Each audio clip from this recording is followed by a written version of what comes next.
What's up, guys? I know it's been a little bit since I posted my last video sitting here in front of the camera. My last video was showing you a house I did an open house for, but now I'm back sharing you guys some more of my experience as a real estate agent in the last month or so. So in this video, I'm actually going to be talking about following up with buyer leads after you meet them at an open house for the first time. And I want to share a little bit more about how to follow up with them, what you should say, and just generally how to get this buyer to either commit to you and how you can provide the value as well. My name is Dan, and on this channel I'm going to be talking about my real estate agent journey. As a new real estate agent, I started out in April, so it's been about 5 months so far as a real estate agent. I have a civil engineering and construction management background, so it's definitely a big jump for me going from that field to being a real estate agent to more of a sales role. It's something that I want to explore and also help develop new skills, people skills, sales skills, and just better soft skills. So if you guys like videos like this, then please consider subscribing to my channel and giving this video a thumbs up. So just a recap, I've done open houses for about 5 houses, all with different agents from my office at Douglas Elliman in Syosset, New York. And most recently, I've done an open house for this house in Syosset, which is actually the house that you saw in my previous video. It is a ranch-style house, 3 bedroom, 1.5 bath, but it's near the train station. It took a little while to sell. It was on the market in June, and it took about 3 to 4 months before it got under contract. So although it took a long time for it to sell, I was able to get the experience of doing the open houses while I was there, creating talking to more buyers and given more opportunity to get more buyers out of that house. So what did I do when a new buyer came in, and how did I try to follow up with them to get them or to help them find another house that worked for them? So when you do have the open house and buyers start to come in, some of the first questions that you should ask them is, do they have an agent, and are they already working with an agent? So usually the agent will accompany them, and the agent will be talking to you and hand you their business card. But sometimes agents can't accompany the buyer with them to the open house, and they will send just the buyer to your open house. And what they would do is they give the buyer their business card and have them hand it to you at the open house, or they can text you ahead of time. Now, you provide the same service to the buyer even if they do have or don't have an agent. You still show them around the house. But for those buyers that don't have an agent, you try to ask them more questions and engage them after you are done showing them the house, and see if they are interested in other houses if this one is not right for them. Now, during the open house process, you will have them sign in their sign-in sheet, giving their name and their contact information. And then from there, after your open house, you go back to the sign-in sheet and you give each of the buyers without an agent a text, a short description of your experience that day, maybe something unique about your conversation with that buyer. Just tell them that it was great meeting them.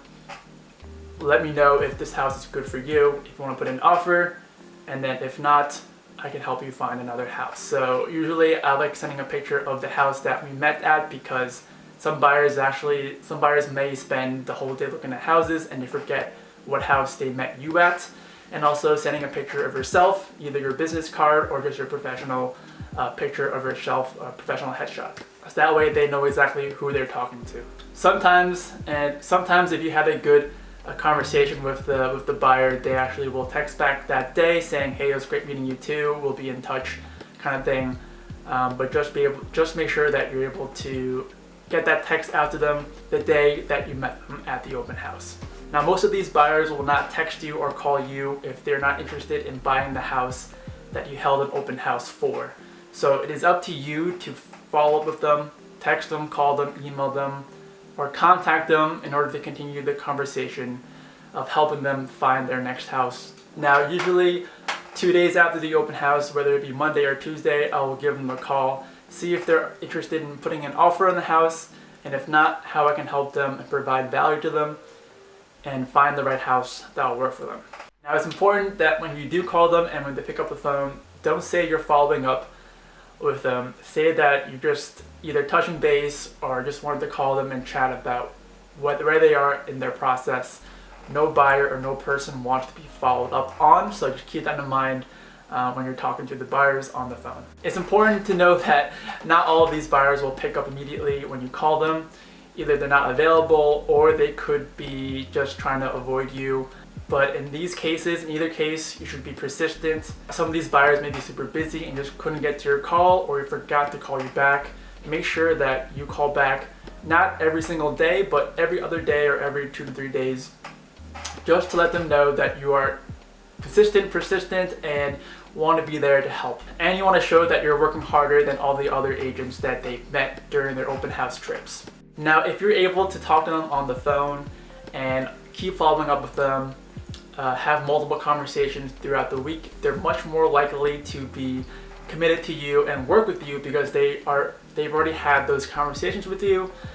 And especially if you're able to meet with them in person to go over houses that they want to look at or look for, developing or meeting that first time in person will go a long way to getting these buyers to trust you and want to work with you. I've had some experience with buyers. Well, they'll ask you a bunch of questions about what they should be doing, how the market's doing, what area they should buy in, what school district they should be buying in, what do you recommend towns that they should look at. And it's hard to be unbiased, recommend a town to them because you're not technically, as real estate agents, you shouldn't be suggesting towns for them to live in. It should be all the buyers should be telling you where they want to buy homes. So what you can do is provide these buyers with resources where they can actually research towns, neighborhoods, demographics, school districts, and have them do all their research, and so they can let you know what they prefer.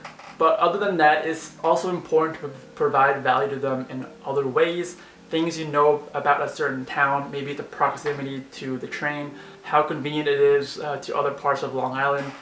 I know that a lot of buyers that I'm talking to want to commute into New York City with the Long Island Railroad, and given that I've used the Long Island Railroad so many times in my life, I'm able to talk intelligently about the Long Island Railroad, how frequently it runs, and how long of a commute it would be, and the parking situation, and kind of stuff like that. Just being able to provide value to them when you do get on the call with them, so they will come back to you if they have any other questions about the neighborhood or just things about living on Long Island. Some of these other buyers will also ask about how the market's doing, the trends that we're seeing, especially with how hot the market was a couple months ago and how hot it still is right now. A lot of buyers want to know if they should wait and see if they can wait until the market kind of dies down a little bit so they can snag or buy some houses at a cheaper cost than it would be to buy them now. And even though that's hard to predict, you can kind of see some of the trends, and if you can provide that value to a buyer, that's even better. What will happen is that after your first few conversations with the buyer, they'll tell you a bunch of criteria that they want in a house. And what you'll do then is you'll go on to your local MLS or your search platform, your real estate agent platform, so you can look at some houses that fit that criteria. And what you'll do is that you'll set up prospect search. Basically, any houses that come up with that criteria, you'll get an email with all those houses, and you can set it up where you can send the buyer that exact same email, so they'll see houses that come on the market right away, and you'll be staying ahead of the game. That way, if they see a house that they'll like from that email you sent them, they'll call you, or vice versa, you can call them about anything that comes up on the market. So hopefully that helps you guys. Hopefully that helps you view real estate agents or people who are or if you're looking to become a real estate agent, what it's like interacting with buyers at the open house and afterwards when you're trying to get them as a customer or client to help them find their dream home. So again guys, if you like this video, give this video a thumbs up. It will really help out my channel and let other new real estate agents see my videos. So thanks guys, and hopefully I'll see you in the next one.